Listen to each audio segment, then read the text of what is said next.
Good morning, good afternoon, good evening, depending on what time of day you are checking this out. It's your man Earl and the CEO. Live Wire. CEO, it's on you. Mark 8, verse 36. Mark chapter 8, verse 36. Go ahead, son. What good is it if someone gains the whole world but loses their soul? Day Day 60 Day 74, episode 74. Day 74, which would mean it's also episode 74, March 15th, 2023. You still with us? You like, subscribe, share. Listen, y'all. Very controversial subject this day. Is it a bad thing if I want to be rich? Is it a bad thing if I want to be wealthy? Is it a bad thing if I want to have power? Is it a bad thing if I want to have influence? Is it a bad thing if I want these things? Is it a bad thing? Is it a bad thing if I want to be rich? Is it a bad thing if I want to be wealthy? Is it a bad thing if I want a big house, a nice car? Is it a bad thing?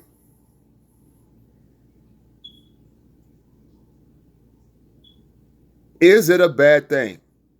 Answer the question.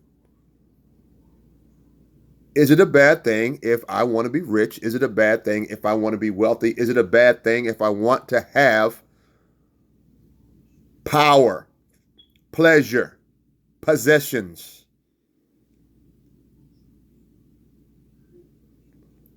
And here is the truth of the matter. The problem, young man, young lady, sir, ma'am, Mr., Mrs., is not your desire for those things. The problem is seeking fulfillment through earthly means instead of through a godly or a righteous relationship with the Most High God. We all have been fooled into thinking that we can be, and I hate to use this word, happy if I have a big bank account. We've been fooled into thinking that if I drive a brand new car, I'll be happy. We've been fooled into thinking that if I have power, I'm a man of power. I'm a woman of power. I'm a top 40, top 50, top 100 most influential people in my chosen field of study or my occupation. Hey, listen, I'm the most powerful person on the job. I got status. I got position. And the mistake is you, I, us, we begin to trust and get our fulfillment in these earthly extensions of who we claim to be. Not so with the righteous man. True pleasure, true power, true joy, not happy. Happiness comes and goes. If you're around me long enough, stay on the channel long enough, if you listen to me long enough, you will hear me say this often. Happiness comes and goes, but joy is a godly position that we are allowed to take when we have a relationship with the Most High God. Joy is positional. Happiness is circumstantial. I'm happy because I just ate a meal. No, a person who is joyful knows that whenever he is hungry, God is going to supply his need. Oh, I'm happy because I have money in my pocket. No, joy means is no matter what I go through, up or down, God is going to make sure that my obligations are met. That's joy. I can trust in joy. Happiness is fleeting. And so goes money and riches. And that's why people jump off of buildings when they 401k goes down. That's why people stand in front of cars when they get fired from a job, because of their status all of a sudden now changes. So yes, you must be very careful when you begin to put hope and trust in the material things of the world. And preachers are not exempt from those temptations.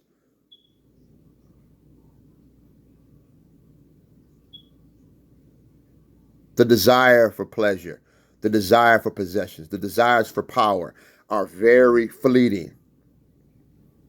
And guess what? Every human being in their right mind legitimately desires these things. But let us not be fooled. Let us not be tempted. Let us not be led astray.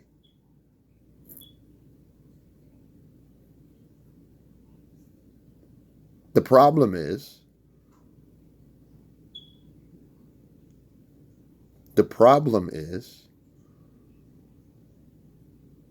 when we don't get those experiences, then we have a tendency to turn in on ourselves. We have a tendency to blame the Most High God. And we have a tendency to compromise ourselves, our integrity, even our walk with God, those of us who are followers of the way, to get these earthly things. And guess what? Then we begin to slip and slide down the road of character flaw. And we develop vices. So you got to be very careful when you begin to desire earthly possessions. It's far too easy to be obsessed with material wealth. You heard the scripture. What profit a man if he gain the whole world and lose his soul? Be very careful. Be very careful. Be very careful. Material things, financial resources can give a false sense of security. No, we anchor our life, we anchor our soul, we anchor our spirit in the Most High God. Material wealth, material possessions are fleeting. They are here today and gone today. Listen, money can buy you a bed, but it cannot buy you sleep. Money can buy a house, but money cannot buy a home. Y'all get where I'm going. Money can buy books, but it cannot buy intelligence. Money can buy medicine and prescriptions, but money cannot buy health. Guess what? Money can give you amusement, but money cannot buy joy.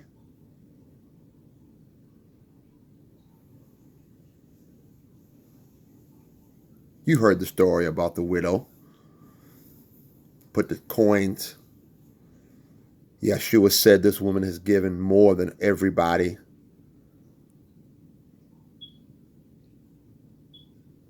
What's he talking about? They put in all out of their abundance, but she has put in from her place of poorness. Some Bibles say poverty. What do we mean? She put in all of her livelihood. The others gave, didn't touch the essence of their life because they gave out of their abundance. But she gave her whole life since she gave all that her life had. Oh, that's deep for some of y'all.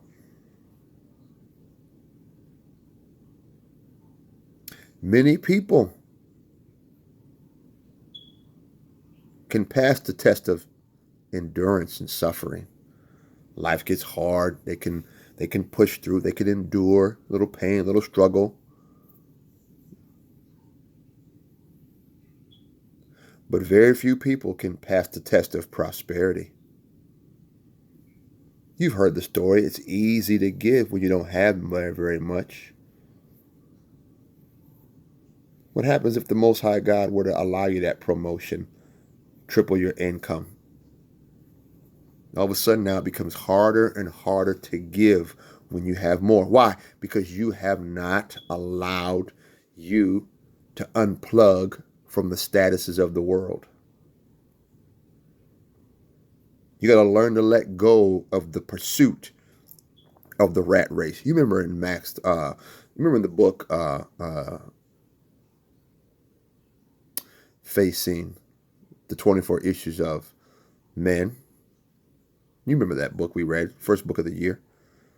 The rat race, how it trips us up. You got to let go of the rat race. You got to let go of trying to compare yourself to other people. You got to let go of trying to measure how important you are based on how someone else is not important.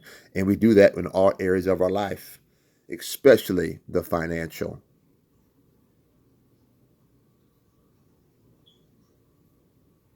Learn to let go of this world's pursuits of treasures, status, title, power, prestige,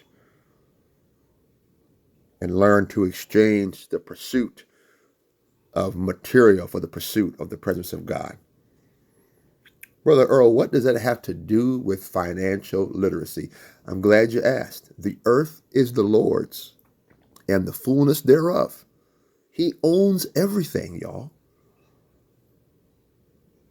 He owns everything. I'm going to say it again. He owns everything.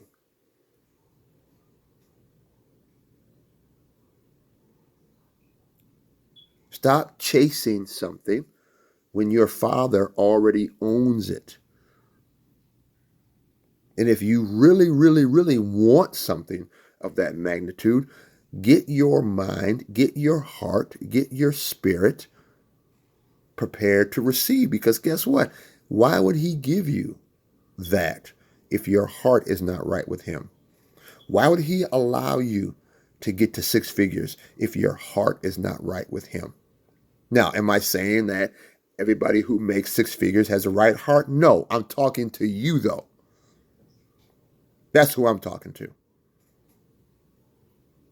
God rewards those who diligently seek him. By what? Entrusting them with more. And more is exactly what I said. More. That is the simple, I'm going to say it again. That is the simple understanding of financial increase from a biblical perspective. Is it wrong to seek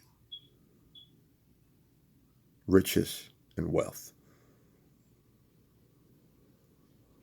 No, it is not.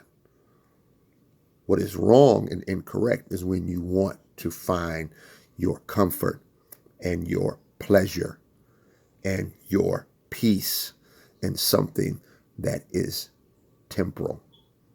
We put our hope and our trust in the Most High God, not in those things that are material and are here today and gone this evening. God bless you. God keep you, your man. Earl, is it wrong to seek riches and wealth? God bless you. Peace.